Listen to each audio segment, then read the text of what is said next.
PM কিষাণ প্রকল্প related আর একটি নতুন ভিডিওতে আপনাদের সকলকে জানাই স্বাগতম। পিএম কিষাণ প্রকল্পে যে সমস্ত কৃষকরা আবেদন করে রেখেছেন সেই সমস্ত কৃষকদের একটাই প্রশ্ন, পরবর্তী কিস্তির টাকা আপনারা আপনাদের ব্যাংক অ্যাকাউন্টে কবে পাবেন। আজকের ভিডিওতে যতটা সম্ভব আমি আপনাদেরকে প্রমাণস্বরূপ ডিটেলসে জানাবো পিএম কিষাণ প্রকল্পের পরবর্তী কিস্তির টাকা কৃষকদের ব্যাংক অ্যাকাউন্টে কবে ক্রেডিট হতে চলেছে। জানতে হলে ভিডিওটি অবশ্যই শেষ পর্যন্ত দেখুন। এরকম লেটেস্ট ও ইনফরমেটিভ আপডেট পাওয়ার জন্য চ্যানেলটিকে অবশ্যই সাবস্ক্রাইব করুন ও ভিডিওটি ভালো লাগলে লাইক করে বন্ধুদের সাথে ভিডিওটি শেয়ার করতে ভুলবেন না। আপনারা জানেন পিএম কিষাণ প্রকল্প হচ্ছে কেন্দ্রীয় সরকারের যে প্রকল্পে সর্বোচ্চ ৬,০০০ টাকা আর্থিক সাহায্য করা হয়ে থাকে পশ্চিমবঙ্গ রাজ্য কেন্দ্রীয় সরকারের তরফ থেকে। কেন্দ্রীয় সরকারের তরফ থেকে এই প্রকল্পে ৬,০০০ টাকা বাৎসরিকে আপনাদের ৩টি ইনস্টলমেন্টে বিভক্ত করে দিয়ে থাকেন কেন্দ্রীয় সরকার। এই প্রকল্পে প্রায় ১৫টি ইনস্টলমেন্ট ইতিমধ্যে রিলিজ করেছেন কেন্দ্রীয় সরকার। পরবর্তী কিস্তি হচ্ছে ১৬ নম্বর কিস্তি।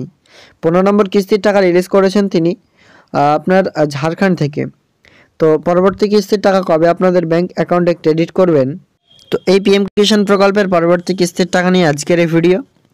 যেহেতু পিএম কিষাণ প্রকল্পের ১৫ নম্বর কিস্তির টাকা কেন্দ্রীয় সরকার রিলিজ করেছেন ঝাড়খণ্ড থেকে, তো পরবর্তী কিস্তি ১৬ নম্বর কিস্তি কবে রিলিজ করবেন ও কোত্থেকে করবেন সেটা নিয়ে আজকের এই ভিডিওতে আলোচনা করব। অবশ্যই ভিডিওটি আপনারা শেষ পর্যন্ত দেখুন। এরকম লেটেস্ট ও ইনফরমেটিভ আপডেট পাওয়ার জন্য চ্যানেলটিকে অবশ্যই সাবস্ক্রাইব করুন। ভিডিওটি ভালো লাগলে লাইক করে বন্ধুদের সাথে ভিডিওটি শেয়ার করতে ভুলবেন না। আপনারা জানেন কেন্দ্রীয় সরকারই এই প্রকল্প শুরু করেছেন এবং এই প্রকল্পের মাধ্যমে সহায়তা করছেন কৃষকদেরকে। তো এই প্রকল্পের মাধ্যমে বাৎসরিকে যে ৬,০০০ টাকা দিচ্ছেন সেটা কাদের দিচ্ছেন, যেই পরিবারে একজন চাষযোগ্য কৃষক পরিবার রয়েছেন তাদেরকেই কিন্তু এই প্রকল্পের মাধ্যমে সহায়তা করা হয়। ইতিমধ্যে এই প্রকল্পে প্রায় সর্বোচ্চ টাকা যে রয়েছে সে টাকার পরিমাণই হচ্ছে ৬,০০০ টাকা। পরবর্তী কিস্তিটা কবে রিলিজ করবেন আমরা এখান থেকে দেখিয়ে দিচ্ছি আপনাদের। যে ইনস্টলমেন্টটা আমরা পরবর্তীভাবে বলছি মানে এর পরে কিস্তিটা আমরা পাবো সেটি হচ্ছে এটা, ডিসেম্বর থেকে মার্চ মাসের মধ্যে কিস্তিটা। ডিসেম্বরের ১ তারিখ থেকে নিয়ে মার্চ মাসের ৩১ তারিখের আগে পর্যন্ত এই প্রকল্পের মাধ্যমে টাকা আপনাদের ব্যাংক অ্যাকাউন্টে ঢুকে যাবে। এবার তাহলে কবে ক্রেডিট হতে পারে, দেখুন এই প্রকল্পের টাকা জানুয়ারি মাসেও ক্রেডিট হতে পারে, ফেব্রুয়ারি মাসেও ক্রেডিট হতে পারে বা মার্চ মাসেও ক্রেডিট হতে পারে। অর্থাৎ এখান থেকে আমরা বুঝতে পারলাম জানুয়ারি মাসে আপনারা টাকা পেতে পারেন, ফেব্রুয়ারি মাসেও আপনারা টাকা পেতে পারেন এবং মার্চ মাসেও আপনারা টাকা পেতে পারেন। কারণ এখানে বলা হয়েছে ডিসেম্বর, জানুয়ারি, ফেব্রুয়ারি, মার্চ ৪ মাস অন্তর অন্তর তো দেওয়া হয়, এখানে ক্যালকুলেশন করেই কিন্তু দেওয়া রয়েছে। আশা করা যাচ্ছে আপনারা জানুয়ারি ফেব্রুয়ারিতেই টাকা পাবেন, কিন্তু মার্চের দিকে যাবে না, তার আগে আগে টাকা আপনারা আপনাদের ব্যাংক অ্যাকাউন্টে পেয়ে যাবেন।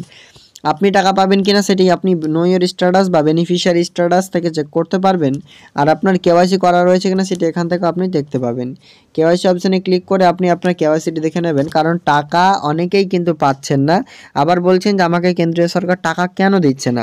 আমি আপনাদেরকে সাজেস্ট করছি যে আপনি আগে চেক করবেন কেন আপনার এই প্রকল্পের মাধ্যমে টাকা ক্রেডিট হয়নি, তারপরেই আপনি রিকমেন্ড করবেন, সকলকে বলবেন যে আমার এই কারণে টাকা ক্রেডিট হয়নি। তো আমি আপনাদেরকে এতটুকু জানালাম আজকের এই ভিডিওতে যে কৃষকদের প্রকল্পে এই পিএম কিষাণ প্রকল্পের টাকা কেন্দ্রীয় সরকার রিলিজ করবেন ওই জানুয়ারি ফেব্রুয়ারিতেই।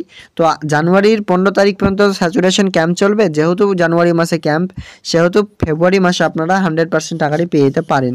বেশিটাই সম্ভাবনা রয়েছে যতদিন থেকে পিএম কিষাণ প্রকল্প রয়েছে ফেব্রুয়ারি মাসেই টাকা দেয়।